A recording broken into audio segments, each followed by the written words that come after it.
Mais je dis, en tant que panafricaniste, on ne peut pas prôner le développement en assassinant, en violant, en détruisant ses semblables africains. Ce que Kagame représente à l'échelle africaine, quand j'entends des prétendus penseurs africains, des prétendus responsables politiques africains chanter les louanges de Kagame en disant que Kagame est un grand, Kagame est un géant, alors que c'est un des plus grands oppresseurs vis-à-vis de son peuple. Il faut voir comment le prolétariat rwandais est traité d'un côté, et il faut voir ce qu'il fait en RDC. Kagame est un cauchemar pour les Africains lucides. Un criminel politique, je le dis et je l'assume.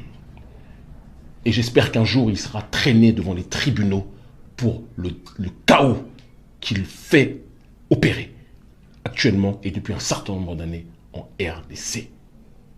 Tant qu'on ne dit pas les choses avec vérité, je sais que je vais risquer des choses en disant ça, mais il faut qu'on ait le courage de le dire.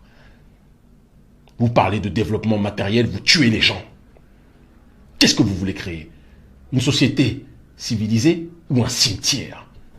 À un moment donné, il faut s'interroger sur la situation que connaît cette région, sans quoi on ne pourra jamais avancer. Un pays qui ne produit pas le coltan, mais qui est le premier exportateur de coltan. De l'autre côté, le pays voisin qui est complètement détruit à l'est, détruit par la malgouvernance aussi congolaise, entretenue par l'oligarchie rwandaise, disons-le, et par la corruption congolaise. Ces choses-là doivent changer. Le docteur Denis Mukwege, mettons les histoires de prix Nobel à part, doit être soutenu.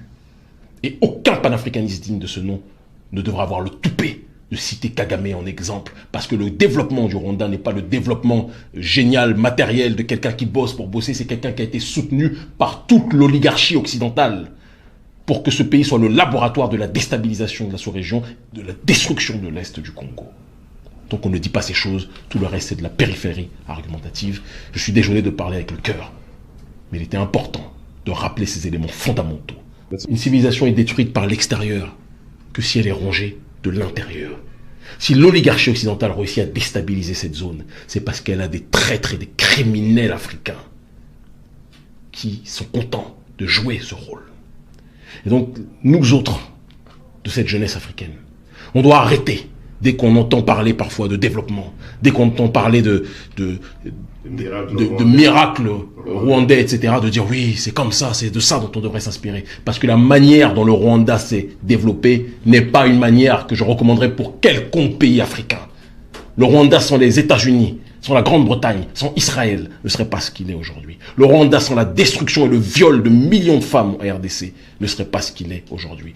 Et donc je le dis et je le répète, Kagame n'est pas... J'étais beaucoup dans la retenue auparavant. Je le critiquais, tout le monde le sait, depuis de nombreuses années.